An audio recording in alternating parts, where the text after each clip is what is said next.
What's going on? I am Rakaba18. Today I'm bringing you a brand new build guide. I had a Barbarian build set and ready to go at the start of the season, but it felt too much like everything else that's already out there for those one-shot Hoda builds, and I kind of wanted to do something a little bit off the beaten path like I like to do typically. So I went with all of the changes that have happened with charge. I thought, why don't we try to go and make an infinite charge build?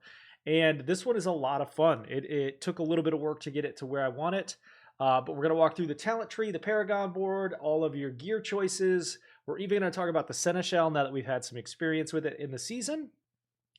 We've got builds up for the Druid and the Necromancer already. The next one after this one is going to be the Fire Sork. So look for that build very, very soon.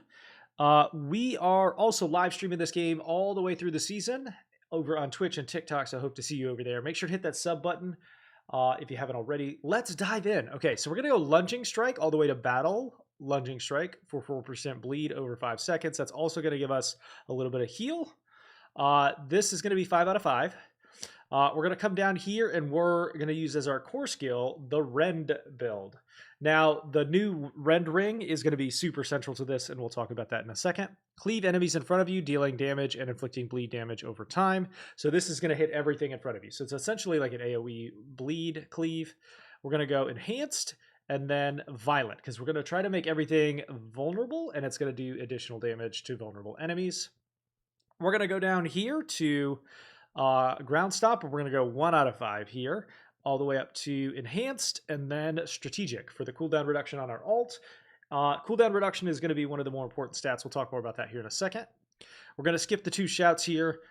We are going to go with Warcry for the extra damage, and then all the way up to Berserking and Power. Now, if this hits if there are 6 enemies nearby, you'll gain 10% damage bonus there. We're going to go with 5 out of 5 on Charge, all the way to Enhanced, which does additional damage if they hit into terrain, which with this build, you're going to hit a lot of stuff into terrain. So you're going to get that bonus damage, and it's going to stun them. And then reduce charge cooldown for every enemy hit. Now, there's an aspect that's going to also really, really make this particular power charge right here is super, super important, because you're going to end up with almost always your charge is going to be up with this build. There are going to be some circumstances where it's like 2 or 3 seconds, but for the most part, that's going to be always up, and that's why it's an infinite charge build. We'll talk more about that when we get to the gear. So we're going to go Booming Voice for damage effects, or for the effect of the duration to last longer, healing on max life, and then the damage reduction as well. We're going to come down to here and go Pit Fighter and No Mercy, 3 of 3 on each of those. Skip all of the skills here, but go 1 on Hamstring for the slow effect, and then the increased damage to Vulnerable from Cut to the Bone. We're going to go Iron Maelstrom Prime for the crit strike and crit strike damage. And then we're going to do the Iron Maelstrom cooldown reduction there to ensure that we get to use it more often. We're going to go 3 out of 3 on Heavy Handed for the crit strike with weapons, or 2-handed weapons. And then 1 out of 3 for the vulnerable on stunned. We're also going to go Gushing Wounds as our key passive. So you can kind of see here what the bar looks like when you're done. You got Rend, Lunging Strike, Iron Maelstrom, Ground Stomp, Warcry, and Charge. This is going to be your primary damage dealer, and then these 2 are going to be, while these are on cooldown, you're going to be using other things. Warcry, anytime it's up so that you can increase your damage. These guys are going to essentially be on cooldown and whenever you can use them. All right, let's switch over and take a look at the gear. Gear is a very important element to this build. Godslayer's Crown is one of the best in slot for this, because until you get to Shaco, of course, because you're going to be doing additional damage to stunned enemies, and you're going to pull them into you and do additional damage. You're going to go with things like Iron Blood Aspect. Now, it doesn't really matter where you put these, because you're also going to be using Banish Lord for the Overpower. Overpower is a huge element in this. We're going to go with X-Falls, so that anytime they bleed, there's a chance that it erupts. We're going to go Ring of the Ravenous. This is the brand new unique for Barbs. Rend's duration is increased, And damaging enemies with your brawling skills, which is charge, is going to apply 2 stacks of Ren's bleed. So that essentially means you're going to end up with a bunch of free Rens. So every time you charge, you have a chance to auto trigger Ren, and it doesn't even need to be utilized. So that's essentially a best in slot item. These two right here are super, super important. Godslayer is very, very important. And then Banished Lords is best in slot for us as well. We're going to go down to T-Balt's Will for the Unstoppable. There's going to be a lot of circumstances where you're unstoppable. So you're going to deal additional damage after that. We're going to go Flicker Step so that our cooldown happens more often and we're doing more damage with it. Because you're going to be moving around quite a bit and you evade a lot in this build. So this is going to be basically resetting your ult cooldown constantly, and it's going to do a ton more damage. All right, let's finish up the regular aspects. We got Iron Blood here is a big one. We got Veteran Brawler. The core skill causes your next charge or leap to deal more damage, up to 40%. We've got Brawler's aspect, which basically explodes enemies if they are hit with charge and killed. So anytime you slam them into the wall is a pretty good chance, especially if it's a non-elite, that it's going to die. And then so you're dealing damage with charge with another aspect that I'll talk about in a second. And then on top of that, if they die, everything else around it is going to explode, resulting in some insane fun numbers that you'll love. Stunning a bleed enemy deals 22% of their damage as physical over time. So we're going to stun enemies and do more damage to them. We're going to go with Aspect of the Expectant, which is basic skills increase the damage of your next core skill, which is going to be Rend by up to 30%. Aspect of the Limitless Rage is going to be super, super important here. Now, the other one that you really want to focus on is this one right here, Aspect of the Ancestral Charge. This is the single most important aspect in the entire build. Charge calls forth 4 Ancients who also charge, dealing 30% of normal damage at max roll. Now, what's going to happen is if you go back and you remember the charge cooldown, every time you hit an enemy with charge, it's going to cool down charge. This also helps with that. So essentially, you charge, reduce the cooldown, and then the ancestors charge, and that reduces the cooldown, resulting in the endless cycle. So this is the single most important element of the entire build for aspects. So make sure you're putting that on there at some place in your gear as well. All right, so those are the big ones. In terms of stats, the things that are important are obviously strength, crit, overpower, vulnerable. All of those multipliers are going to be core to this build. And then things like damage to stunned, damage to crowd control, damage over time, all of those are going to be super, super important as well. Cooldown reduction as well, because you want to be able to use other stuff on cooldown. All right, now the most complicated thing in this build is the Paragon board, as with all builds. So let's walk through it. We're going to come up here and go through to Brawn and Tenacity. We're going to come up here. Our first glyph is going to be Dominate. This is going to, at max level, give us 308% overpower damage, which is critical to this build. So the first one is Dominate. That's also going to give us a chance every 30 seconds that the next attack we use is overpower. That's also going to stack with another thing later into the Paragon board, so don't worry about that.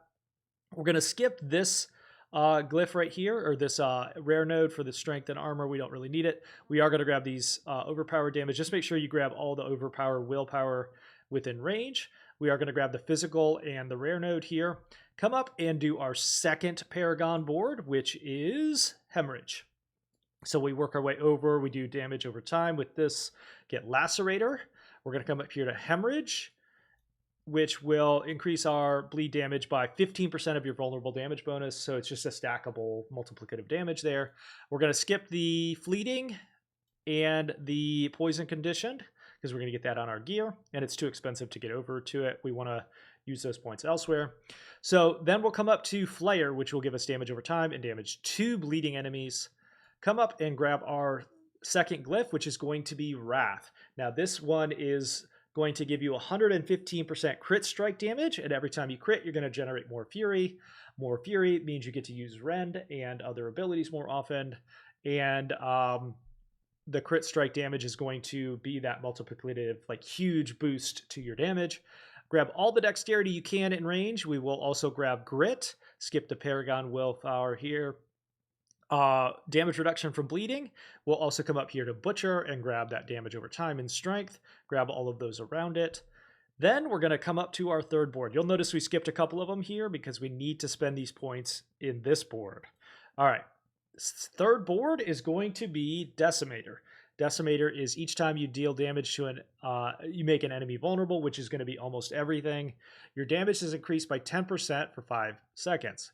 If you overpower that vulnerable enemy, which you should do a lot, you're going to get an additional 10% bonus. So that's basically a pretty much 100% uptime on a 20% overpower bonus there. At least 10%, most of the time 20%. You're going to end up with a lot of overpowers and a lot of vuln. So we'll grab that. We're going to, on the way, grab these destroyers because you're going to want to use two-handed slashing weapons with this build. So that's basically giving you a flat bonus and vulnerable damage bonus to those. Also, for your weapon speciality, you want to use slashing weapons because you're increasing your chance to make them bleed, etc. So we're going to come over here and grab Brawn, which gives us physical damage. We'll grab all the life around it.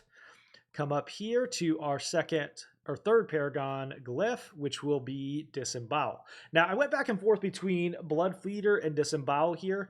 The reason I went with Blood Feeder or Disembowel here isn't because of the physical damage over time. That's a lesser choice than Blood Feeder, but the killing a bloody enemy has a 10% chance to reduce your cooldown of non-alts is huge. So anytime you kill an enemy that's bleeding, it's going to bring the cooldown of that charge even further. So like in a situation where you're only hitting 1 or 2 or boss fight, you have a chance to bring that charge down, which is your primary damage dealer, and it's also then going to trigger Ren more often.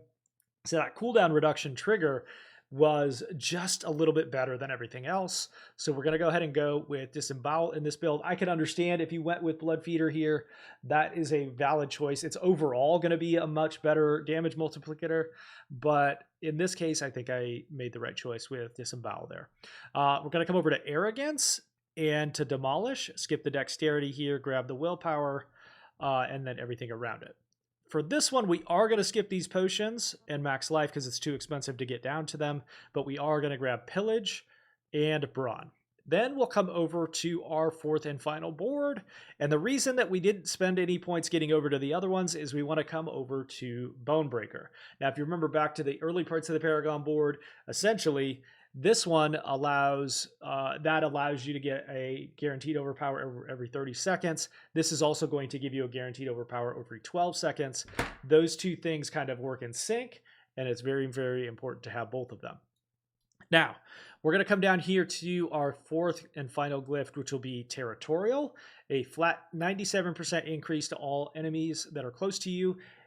You're a barbarian. Everything should be close to you. And if it's not close to you, you'll be close to it. So 97% flat multiplicative damage there, and you're going to take less damage from them. One of the best glyphs in the entire game for us. And then we're going to come down here to Vigor for damage reduction while healthy. We'll grab this Brutality for overpower and strength. We'll gain another 45% as well with that one if we hit the 440 threshold, which shouldn't be a problem. And then we are skipping here Bludgeoner because we're not usually bludgeoning weapons. This isn't really a overpower Hoda build, but if it was, that would be a good point. We'll skip Tenacity as well, even though it's a really nice bonus. It's too expensive to get to it. We will come over to Inner Strength and grab a little bit of damage while healthy and Fortified. Not going to have a lot of Fortify in this build, but a little bit of damage while healthy, especially since it's on its way to Bulwark as well and to Bonebreaker. All right, so let's talk about the Seneschal. My personal opinion is that it really doesn't matter what choices you make with the Seneschal, whatever makes you the happiest. In high-end Nightmare dungeons, you're going to want to use Regenerate with cooldown reduction, length of time, and damage reduction supports. But if you want more offensive options, I think Tempest is your best bet with bleed damage as a support, with arcing, and with Swift so that you can get the attack speed and it hits more enemies. The other one that's really, really good as well with this build is Firefly. So with Firefly, you want to do Seeking, you want to do the additional charges so that it fires more of them, and then you could also make a case for bleeding damage with that one, or you could do something like Crit Strike Chance as well. So hope you've enjoyed this build. I hope you enjoy this as much as I do. It's super, super fun and a lot of crazy like high speed action and everything. So I will see you guys again next time for the Sork build. Thank you again for watching.